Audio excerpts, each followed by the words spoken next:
Hi, my name's Paul McNamara, and I'm founder and CEO of the Sente Group. Thanks for your interest in digital transformation and in the role culture plays. At Sente, we put competitive culture and culture change at the center of our business mission and our enterprise asset management solutions. We're recognized by customers and industry analysts for the significant outcomes we produce with that approach, and I look forward to sharing it with you today. In the short period of time we have today, I'll go through a history lesson to give some context and meaning to our approach. We'll learn from some of today's biggest digital disruptors, and we'll look at a real-world business problem. There should be a handout in our meeting space. It provides an outline of the presentation and reflection questions that I hope are helpful for you as you think about your own situation. I'll be live with you in the chat, and we'll answer questions as they come up, and we'll also record answers to those questions that will be available after the conference along with the full-length video. So now, let's begin our journey into digital transformation by talking about cows. Enjoy. So what does digital transformation have to do with cows, and in particular with dead cows? Just as we search for ways to remain competitive today, farmers who owned cows in the 1800s had similar challenges. 50% of their cows died. It was the normal and expected cost of doing business. Some explained it was the result of cursed fields. Regardless, it made everything associated with cows, like land, food, and labor, more costly. The cows were being killed by something the farmers couldn't even see, microorganisms. The fields weren't cursed, they were infected. In 1870, when Louis Pasteur developed vaccination methods, the problem was solved and costs dropped dramatically. Today, our operations are full of metaphorical dead cows. Needless costs and delays that result from flawed explanations about how our businesses operate that lead to flawed practices. Like the farmers, there are things we don't notice in our own operations that are producing our dead cows. Today, more than a decade since digitizing operations became a thing, companies acknowledge the biggest barrier preventing competitiveness with these new digital tools is culture. But what does this even mean? It means the way we've succeeded in the past, our explanations and practices, are tuned for an old set of tools, and will prevent us from being able to exploit the new tools. Just like the prehistoric hunter, if given a rifle, would at first use it like a club or spear, over time and with help, they'll learn the new space of possibilities produced by the rifle. He'll increase his range or opportunities and avoid injury, because he'll no longer have to get close to his prey to kill it. Hunters can put their time to better use, and like the hunters, our teams must learn to embrace new ways of operating to exploit today's new tools. This new way of operating and the new language associated with it is the new culture. It is the inoculation required to replace our existing culture, which will act as an organizational immune system, killing anything it doesn't understand if we don't act. While not changing means certain failure, history also proves there are abundant opportunities for those ready, willing, and able to lead.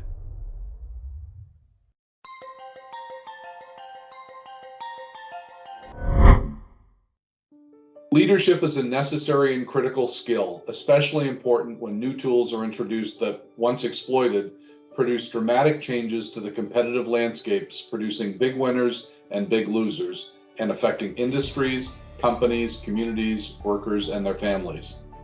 Louis Pasteur is a great example of leadership. He led with a more powerful interpretation of the farmer's situation than what the farmers themselves had, and he knew what to request the farmers do about it. His leadership produced significant results. It was rooted in sound principles, not in fantasy-based or magical thinking, all too common today as it was then. So leaders must step up with the seriousness and commitment that reflects the enormity of what's at stake. They must be serious about learning constantly so that they have the knowledge and skill required when they and their followers need it. History is replete with lessons about the importance of good leadership during industrial revolutions. One need just pay attention to winners and losers to understand its importance. Today we're in the midst of the fourth industrial revolution. Like all industrial revolutions, it's full of huge risks and opportunities. Steam power made railroad owners rich. Those towns on railroad lines thrived.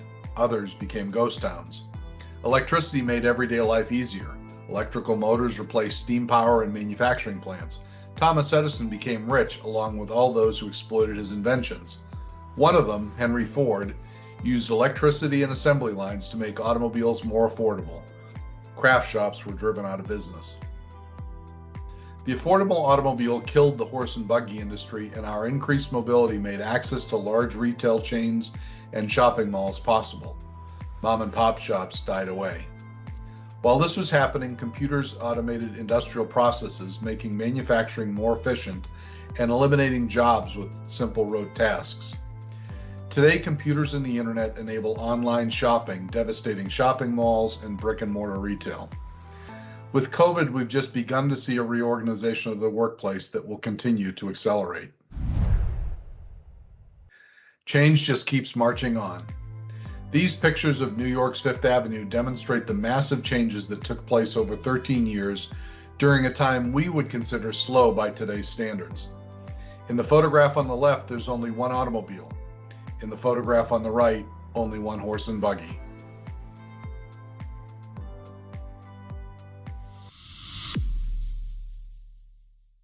The horse and buggy was doomed along with all the jobs associated with that industry. Pointing out that grass was abundant or that gas stations were scarce didn't stop the wave of change. No amount of leaning out or optimizing horse and buggy operations could trump the economic advantages of the automobile. As I like to say, you can't value stream map your way from a horse and buggy to an automobile. Old knowledge and ways of operating won't enable companies to catch up to today's digital disruptors any more than the horse and buggy could compete with the automobile.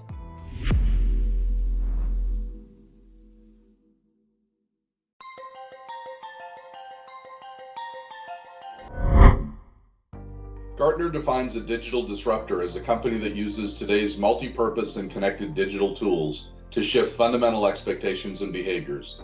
The funny thing is, they aren't so much disrupting digital technology as the name implies, but rather they're disrupting the world by the way they use that technology.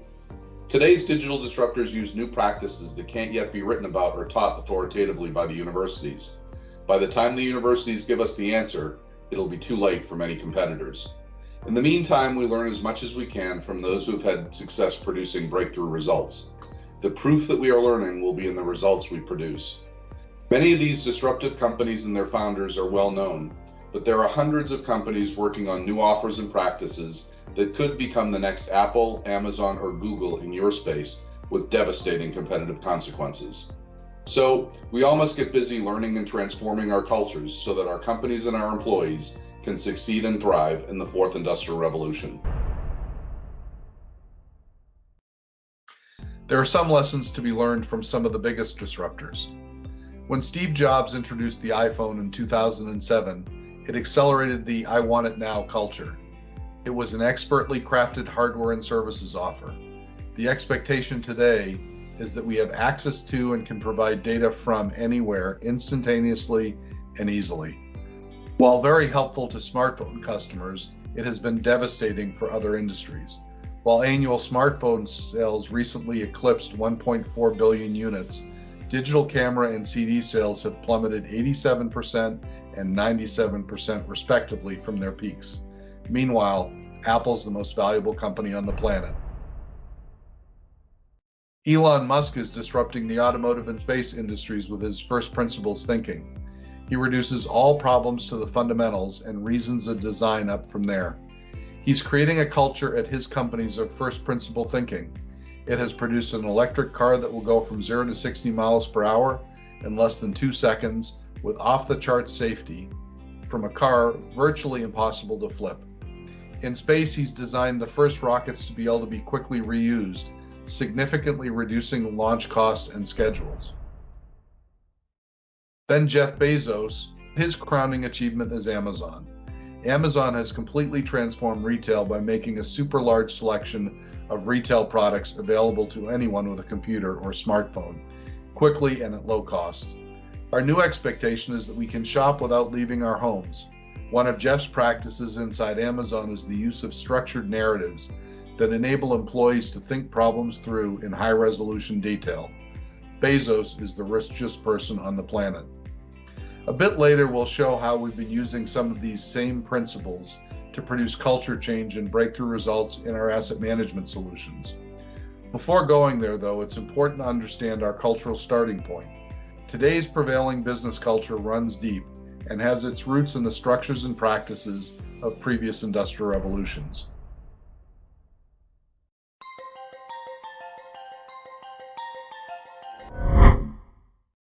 Frederick Winslow Taylor's scientific management approach called for the division of labor and standardization of practices.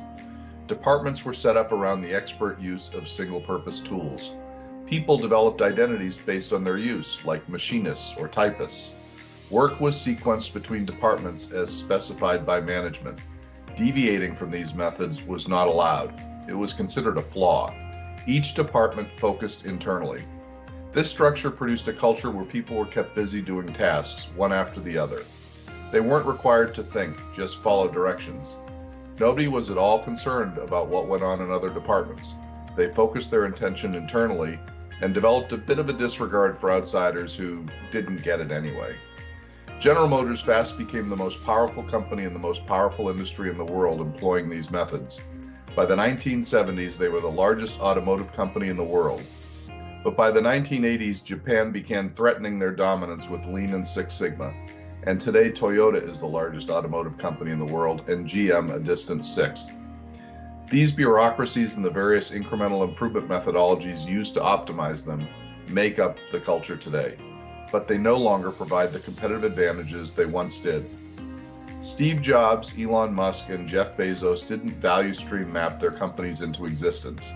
Their practices, which sometimes make no sense to our historical sensibilities, are today what is required to win. So now let's get to a real-world problem. We'll start with an example from our business that puts culture squarely in the center of both the problem and the solution.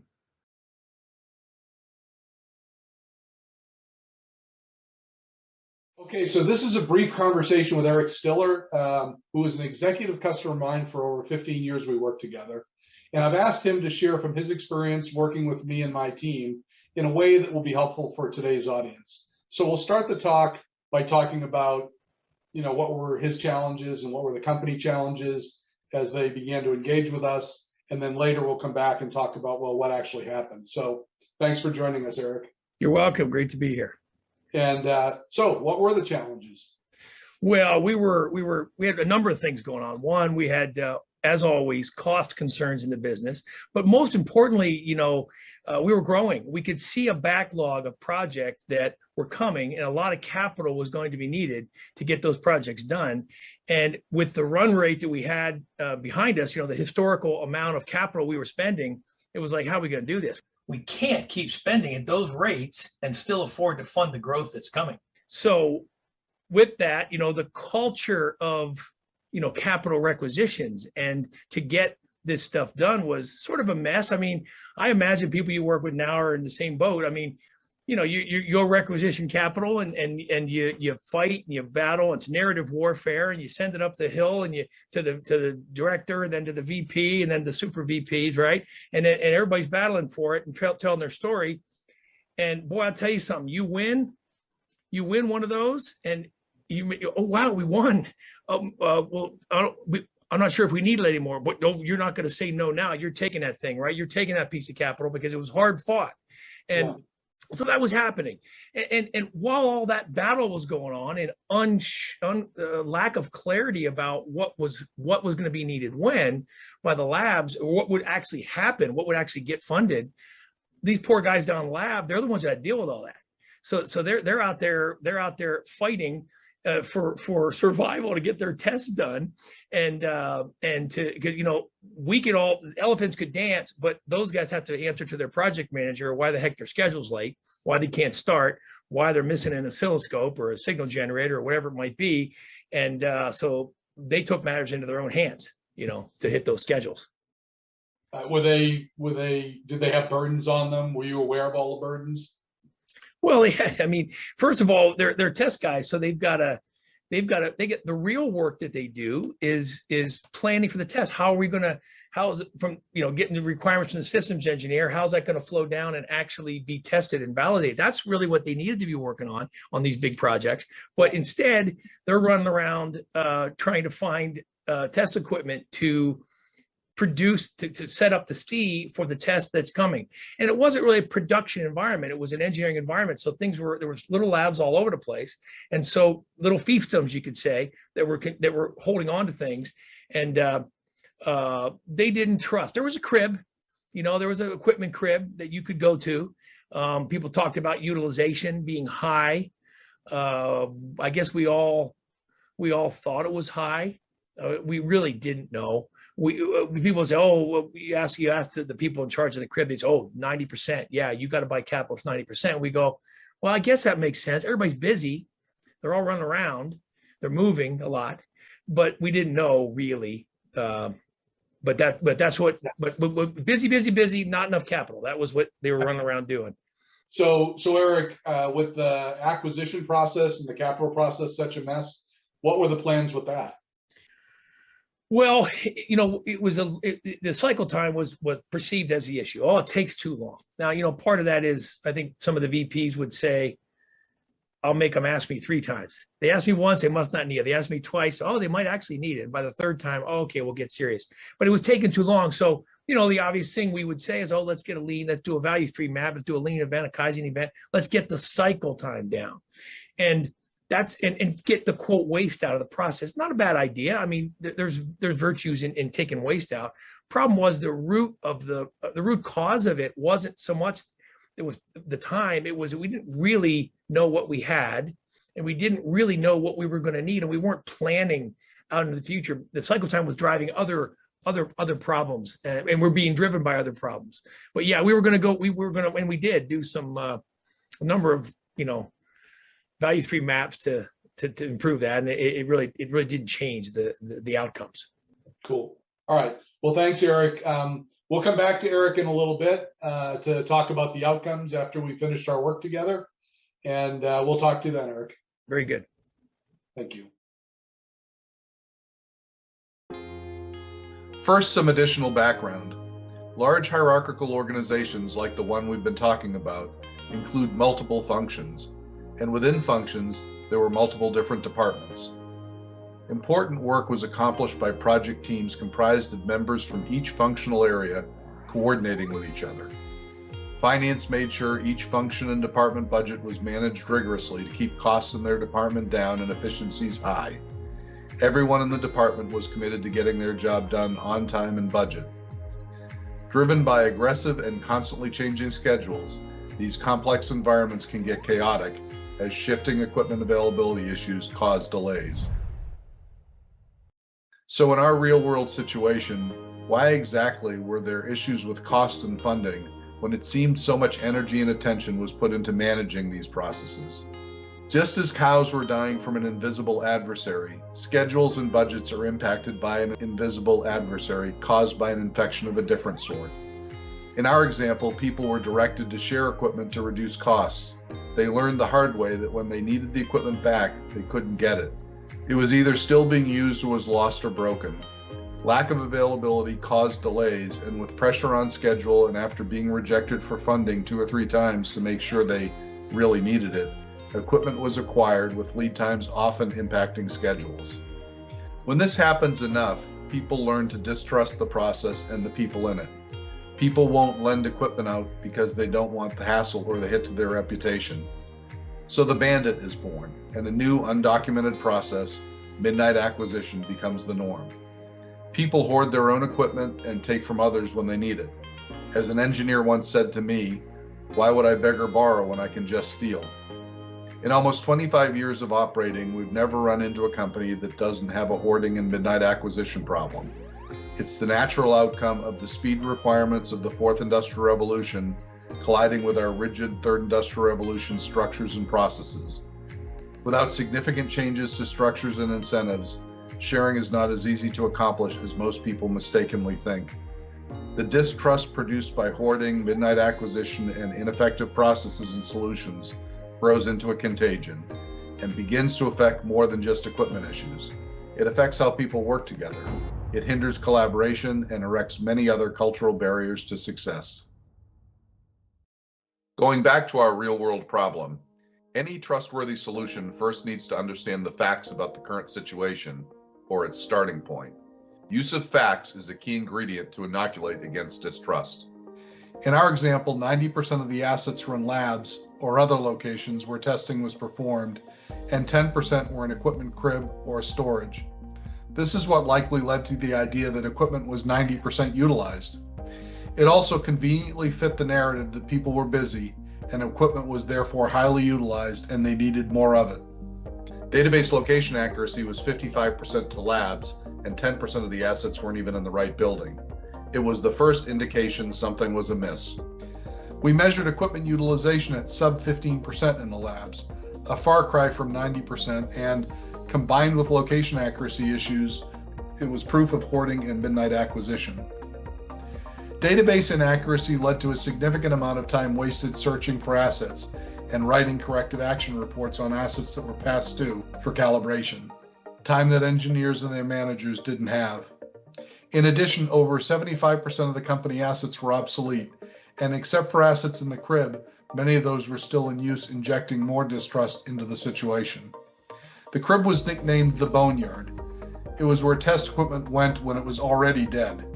If any good equipment did show up there, it was quickly shopped to augment people's equipment stash. The only utility the equipment crib had for the engineers was it helped them justify purchases because the crib didn't have any, so they must obviously need it. It was clear the environment was ripe with opportunity. Building trust purposefully and step by step is critical to killing the distrust contagion. When people trust you, they will tell you the truth, quickly and without hesitation. That enables people to start working on the problem at hand with the right resources rather than having to spend time figuring out what is really going on or being surprised by it later. When teams trust each other and are in command of the truth about their situation, they have what it takes to begin innovating, to further increase speed, lower costs, and increase the value of their offers and practices. Building trust across an organization is critical. When someone trusts you, it means they have some history or knowledge to know if you will act in ways that are helpful to them. Musk, Jobs, and Bezos have been expert at building trust across their organization with practices that produce it. To build trust, ways of operating must be grounded in the use of appropriate first principles. For the situation we're talking about, we don't need physics first principles like Musk often talks about to understand the physical world of rockets or automobiles, but rather the use of first principles in economics, cognitive science, linguistics, and philosophy to understand human behaviors and culture. We learned from Steve Jobs that making and fulfilling great offers is another key to success. Helping people is a surefire way to build trust, just as taking their equipment without their knowledge does the opposite. We need to nurture cultures where people offer help to their cross-functional teammates rather than staying cooped up in siloed departments waiting for work requests. Helping people proactively with valuable offers builds trust and inoculates against distrust. Jeff Bezos talks about the importance of structured memos. Humans live in stories, and when stories need to change, like they do in our transformation efforts, people with skill designing and performing them are required. Our stories and explanations need to trigger the right action and at the same time avoid triggering distrust. Incomplete or flawed stories trigger insincerity, incompetence, and distrust and shut down cooperation. Complete and compelling stories do the opposite.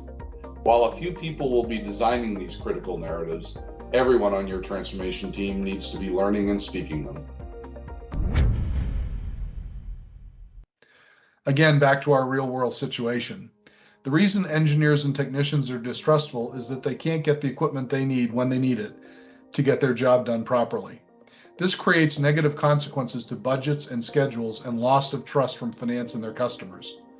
What is required is a new, more trustworthy set of practices, grounded in first principles, and leveraging new practices and narratives to mobilize action that solves a few key issues. The engineer needs to get the equipment they need when they need it and reduce distractions in the process. The finance manager needs to manage budgets to reduce costs and improve returns on their investment, and they need to trust engineers are putting their equipment to good use. The program manager needs to trust that their programs will be completed on time and on budget to satisfy external customers and company executives.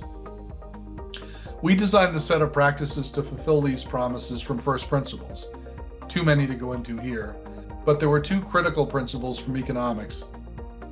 First, People respond to incentives. Threats are a source of incentive, and everyone was threatened by the current situation. But opportunities also produce incentives. Having people understand the opportunity, grounded in facts and explained with compelling narratives, mobilizes commitment to change over time, if it's worth it. The cost of something is what you give up to get it is the second principle. Keeping costs low is a major incentive. We're trained to only think about dollars, but people respond to their costs of time, energy, and lost opportunity as well. These soft costs are often disregarded by management, a very third industrial revolution thing to do, but often are the best motivators of action. Using facts about equipment utilization, we were able to create a set of incentives and accompanying narratives that had hoarders trust us enough to free up the first tranche of assets that we centralized into the equipment grid. We only asked for assets that were redundant in their areas and that we knew others might find helpful. We grounded our narratives and explanations with trustworthy data. We didn't ask them to trust us where they couldn't ground our trustworthiness. Management asked them to trust the process on an interim basis, to be prudent. If it didn't work, they'd end the experiment. When people requested equipment, they got it 90 to 95% of the time in under 30 minutes and bypassed the costly and time-consuming acquisition process. The boneyard had transformed into something truly useful. We changed its name to Inventory Center because we were now going to manage the total inventory actively to make sure we always had what was needed when it was needed.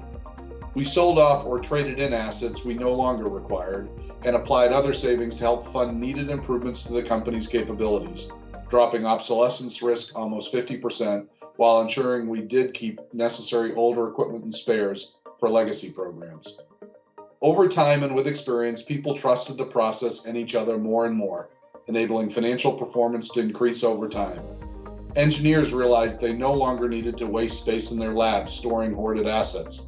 The number of assets and costs to maintain and calibrate them dropped over time as trust increased.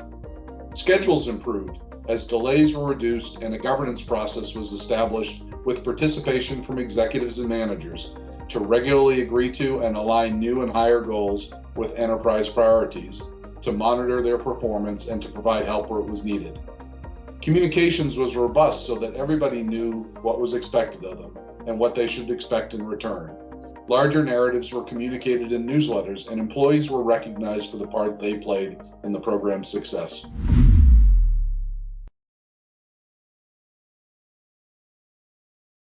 Okay, Eric, welcome back. And so as you reflect back on the work we did together after we were complete, how would you sum up our project together?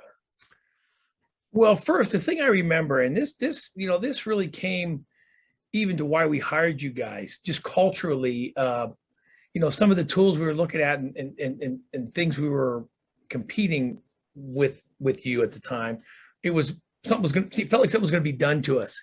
Something was going to be implemented on us. Culturally, you guys, it was more about what you were going to do with us. And that's what I remember to this day. And that kind of trust was certainly needed, especially in an endeavor that requires so much trust all the way through the organization. So that was something I definitely remember. What about like improvements, like the measurable things? Yeah. Well, so that growth I was talking about before, that we hit it, like we doubled the company during that period of time. And during that time of doubling revenue, we cut our asset base in half. It doesn't sound possible, but we did. Of course, what comes with that is a huge reduction in operating capital requirements, and with it, expense reductions, because you don't have to calibrate those things. You have other costs that come from just having test equipment around, including floor space we could give back, things like that. So a lot of great, millions, literally millions of dollars in operational capital saved. And then, probably I'll say even more importantly, in hindsight, was the schedule savings for the projects. I mean, having a P&L and being responsible to get something done and hit targets for customers, that 25 to 35% reduction, getting schedules cut because you're not chasing things. Guys could focus on those test requirements and those plans and execution of the testing. That's probably the biggest thing. And then with me and my team, we got a lot of rewards and recognition out of this darn thing. Like, I took full credit for you guys. Working with you, right? So we the things we did together became accomplishments that weren't just yours, but they were mine too. They were ours. And we took that up through the organization at the time and went after different awards and different things that big companies have. And we had, team events and things. And we won a couple of them. One of them was a cruise, a Disney cruise that we got to go on because of our work together. And then, myself and my career, I moved up through the organization based on some of those accomplishments that we produced together. So it was the way you guys thought about things and what you brought to the team I was responsible for was different, and it made a big difference in my career and for our business. Well, good. Well, thanks, Eric. And I'd have to be reciprocal here, and you said it. They were things we accomplished together, because if you didn't want to achieve it, and if we didn't cooperate well together and trust each other, it couldn't happen. So just as there needs to be trust inside the companies, when you're in a strategic relationship, that needs to happen too. What I could always trust with you is we would get the straight talk, and usually it was good, but there were times where there were some bad things we needed to talk about, things that we needed to fix. Yep. And I could always trust that we'd work to resolve those things. And if we didn't, we'd go down swinging, You bet. So I always loved your disdain for the status quo. Oh, yeah. Your openness to new ideas and your ability, your mood, you see it right here, your ability to innovate. Yeah. So anyway, it was fun. And we were blazing new trails.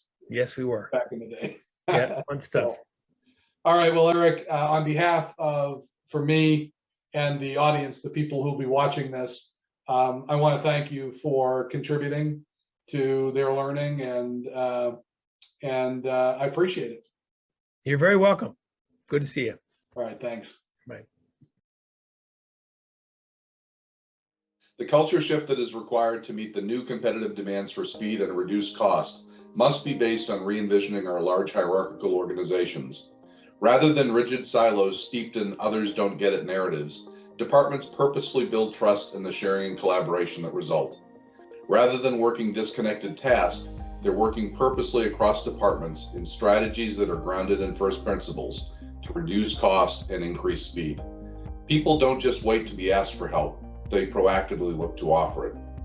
While tools wasn't a topic for this video, it's important to have tools that reinforce and support the new network culture, just as single-purpose tools restricted the old culture and established very strong roots. Rather than locking people into silos, data and workflows must be integrated. Tools are multi-purpose so they can be used across cross-functional teams, and access is easily available to everyone.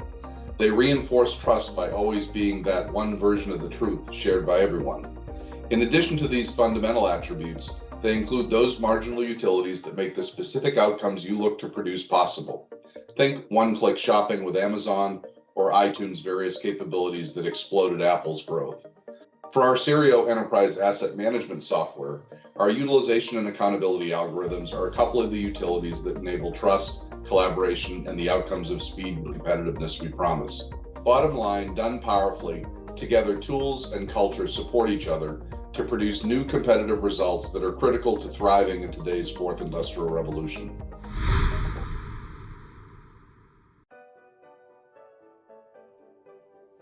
Thank you for listening. I hope this presentation and the handout provided has been helpful. Feel free to reach out to me with any questions, and I promise to provide responses to questions either asked online or those that I get by email. Good luck with your digital transformation efforts and with your own career successes.